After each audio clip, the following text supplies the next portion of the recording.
Hello guys, ज़्यादातर लोगों को आरबीआई की साइट से मैसेज मिला है कि फॉरेक्स ट्रेडिंग के अंदर में आप ट्रेड ना करें। और ये जो मैसेज है ना, इसके अंदर में कुछ भी ऐसी चीज़ नहीं लिखी हुई है जो कि लोग यहाँ पे बहुत ज़्यादा डर रहे हैं। मुझे भी कल की डेट में ये मैसेज रिसीव हुआ है। तो जैसा कि आपको पता है कि फॉरेक्स ट्रेडिंग में अगर आप ट्रेड करते हो तो फॉरेक्स ट्रेडिंग इंडिया के अंदर में पहले ही बैन है ना। तो फॉरेक्स ट्रेडिंग के अंदर में अब क्या क्या चीज़ें नई आने वाली हैं, फॉरेक्स ट्रेडिंग के अंदर में गवर्नमेंट अभी क्या क्या नियम डालने वाली है, मैं इस वीडियो में बताने वाला हूँ। सबसे पहली जो ज़रूरी बात है कि फॉरेक्स ट्रेडिंग के अंदर में जो भी लोग पहले से ट्रेड कर रहे हैं वो बहुत ज़्यादा डरे हुए हैं कि सर मैंने फॉरेक्स ट्रेडिंग में ट्रेड किया था तो अब मेरे खिलाफ गवर्नमेंट क्या एक्शन ले सकती है। दूसरी जो जानकारी है ना, मेटा ट्रेडर 4 और 5 के बारे में बहुत सारे लोग ये जानना चाहते हैं कि मेटा ट्रेडर 4 और 5 प्ले स्टोर से रिमूव हो रहा है। सर मैं घबरा गया हूँ फॉरेक्स ट्रेडिंग में, मेनली जो प्लेटफॉर्म है ना मेटा ट्रेडर 4 और 5 है, अगर ये रिमूव हो जाता है तो हम किस तरह से ट्रेड करेंगे। और पहली जो बात मैंने बताई कि मेटा ट्रेडर 4 और 5 पे क्योंकि फॉरेक्स ब्रोकर के थ्रू ही आप ट्रेड करते हो, तो फॉरेक्स ट्रेडिंग ब्रोकर अगर बैन हो रहा है तो हमें क्या मुसीबत आ सकती है अगर मैंने पहले ट्रेड किया है तो सबसे पहली जो जानकारी है, अगर आप ये जानना चाहते हो कि फॉरेक्स ट्रेडिंग के अंदर में क्या क्या नियम कानून आने वाले हैं, इसको जानने के लिए आपको क्रिप्टो करेंसी एक्सचेंज के बारे में भी कुछ जानकारी ले लेनी चाहिए। क्रिप्टो करेंसी एक्सचेंज के बारे में सरकार ने अभी कुछ दिन पहले ही लिस्ट जारी किया था और ये जो आरबीआई के मैसेज फॉरेक्स ट्रेडिंग के रिगार्डिंग मिल रहे हैं ना, इससे पहले गवर्नमेंट ने क्रिप्टो करेंसी एक्सचेंज के बारे में भी लिस्ट जारी किया था, है ना। तो इंडिया के अंदर में ही नहीं बल्कि पूरी दुनिया के अंदर में टॉप 20 या फिर टॉप 100 में जो क्रिप्टो करेंसी एक्सचेंजेस हैं, उनमें से जो टॉप 10 के एक्सचेंजेस हैं ना, उनके खिलाफ नोटिस जारी किया गया था। बल्कि मैं कहूँ यहाँ पे 7 से 8 ही एक्सचेंज है जिनका लिस्ट जारी किया गया है। हो सकता है ये जो लिस्ट है ना और बड़ा भी हो सकता है या फिर घट भी सकता है। तो जो सबसे बड़ा एक्सचेंज है बाइनेंस एक्सचेंज सबसे बड़ा है, क्योंकि इंडिया के अंदर में ही नहीं पूरी दुनिया के अंदर में क्रिप्टो करेंसी एक्सचेंज की मैं बात करूं तो बाइनेंस एक्सचेंज सबसे बड़ा है और उनको भी नोटिस मिला है। तो जो मेन मोटिव है ना गवर्नमेंट का, बहुत सारे लोग जो इंडिया के अंदर में क्रिप्टो करेंसी में ट्रेड कर रहे हैं उनसे टैक्स लिया जा सके, क्योंकि बहुत सारे जो लोग हैं ना 1% टीडीएस को देख के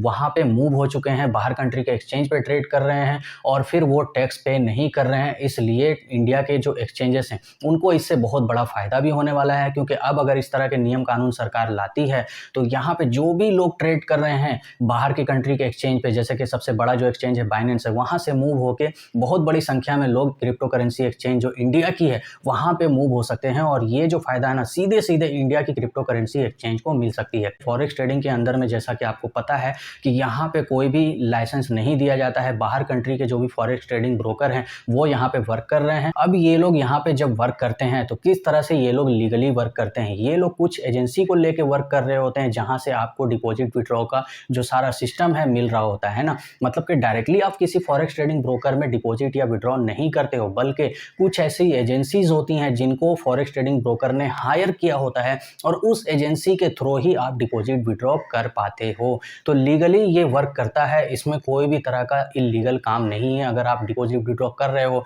या फिर आपने पहले भी कुछ अमाउंट विड्रॉ किए हैं फॉरेक्स ट्रेडिंग ब्रोकर से तो आपको घबराने की ज़रूरत नहीं है, आपके खिलाफ कोई एक्शन नहीं आने वाला है। लेकिन क्योंकि गवर्नमेंट ने बैंक को नोटिस दिया था और बैंक ने बहुत सारे लोगों को एक्यूज़ किया है, इसमें से बहुत सारे लोगों की तो जानकारी मेरे पास नहीं है, लेकिन यहाँ पे कुछ जानकारी है जो मैं आपको बताने वाला हूँ। कुछ ऐसे लोग हैं जिनके अकाउंट को फ्रीज किए गए हैं और जैसा कि आपको पता है डायरेक्टली आप डिपॉजिट विड्रॉ नहीं कर पाते हो, बल्कि कुछ एजेंसी होती हैं जो आपके पैसे को डिपॉजिट या विड्रॉ करवा के देती है। तो इसी एजेंसी में कुछ ऐसी एजेंसी हैं जिनके अकाउंट को फ्रीज किया गया है और ये जो मामला है ना कोलकाता का है और यहाँ पे कुछ अकाउंट हैं, कुछ बैंक अकाउंट हैं जिसको फ्रीज किया गया है, जिसमें करीब करीब मैं आईएनआर में बात करूँ तो 120 से 150 करोड़ का अमाउंट हो सकता है। इससे ज़्यादा भी हो सकता है या इससे थोड़ा कम भी हो सकता है, लेकिन मिनिमम अगर हम देखें 120 से 150 करोड़ के बीच में अमाउंट यहाँ पे फ्रीज हुआ है। तो आपको घबराने की ज़रूरत नहीं है। ये जो एजेंसी है ना, बहुत सारी एजेंसी होती है, तो कुछ एजेंसी को ना गवर्नमेंट ने एक्यूज किया है, उनके बैंक अकाउंट को फ्रीज किया है,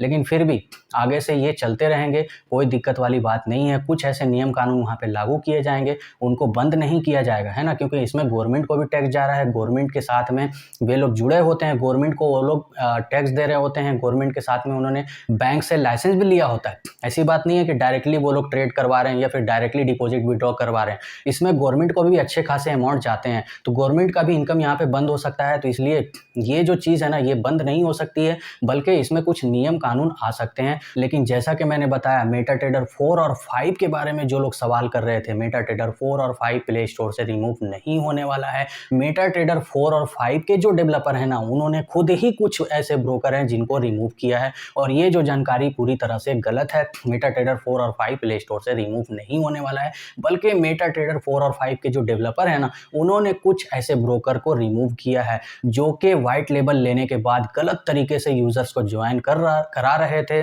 और उनके पास वाइट लेबल का लाइसेंस नहीं था, फिर भी वो बड़े ब्रोकर के साथ ज्वाइन करके, बड़े ब्रोकर के साथ अटैच होकर के, बड़े ब्रोकर के साथ जुड़ के वो लोगों को बल्क में ज्वाइन करवा रहे थे। तो मेटाट्रेडर 4-5 को लगा कि भाई मेरे ये बिना लाइसेंस के ही इस तरह की चीज़ें कर रहा है, तो उनको इनसे नुकसान हो सकता था, इसलिए उन्होंने उनको ब्लॉक किया है। मेटाट्रेडर 4 और 5 को किसी ने ब्लॉक नहीं किया है, बल्कि मेटाट्रेडर 4 और 5 ने खुद ही कुछ ऐसे ब्रोकर को एक्यूज़ किया है जो कि गलत तरीके से बल्क में यूज़र ज्वाइन करवा रहा था, और वहाँ पे वो लाइसेंस उन्होंने लेके नहीं रखा था, बल्कि बड़े ब्रोकर के साथ, वो बड़े ब्रोकर के लाइसेंस से वे लोग चल रहे थे। तो ऐसे जो भी ब्रोकर थे ना उसको मेटाट्रेडर 4 और 5 ने वहाँ पे एक्यूज़ किया है और ब्लॉक किया है। फॉरेक्स ट्रेडिंग के अंदर में जो भी ब्रोकर होते हैं ना उनके पास वाइट लेबल होते हैं। वाइट लेबल का जो लाइसेंस है ना ये मेटाट्रेडर 4 और 5 के जो डेवलपर हैं मेनली, क्योंकि मेटाट्रेडर 4 और 5 के जो डेवलपर हैं वो कोई डिफरेंट नहीं है, एक ही डेवलपर है। मेटाट्रेडर 5 और मेटाट्रेडर 4 दोनों ही वे लोग ही चला रहे हैं ना। तो ये जो लाइसेंस है ना, वाइट लेबल है ना, ये वहीं से लेना पड़ता है। आपको घबराने की ज़रूरत नहीं है। जिस भी ब्रोकर के बारे में मैं जानकारी देता हूँ अपने चैनल के माध्यम से, उस ब्रोकर में अभी तक कोई भी प्रॉब्लम नहीं है। अगर इस तरह की चीज़ें कुछ होती हैं तो मैं आपको आगे की वीडियोस में ज़रूर बताऊंगा। वीडियो को लाइक करना बिल्कुल मत भूलना, चैनल को सब्सक्राइब कर दो, और इस वीडियो को अपने दोस्तों को ज़्यादा से ज़्यादा शेयर करो, क्योंकि ऐसे ही फॉरेक्स ट्रेडिंग ब्रोकर के बारे में मैं वीडियोस लाता रहता हूँ डे बाय डे। अब मैं मिलता हूँ नेक्स्ट नए वीडियोज़ के साथ। Okay, thanks.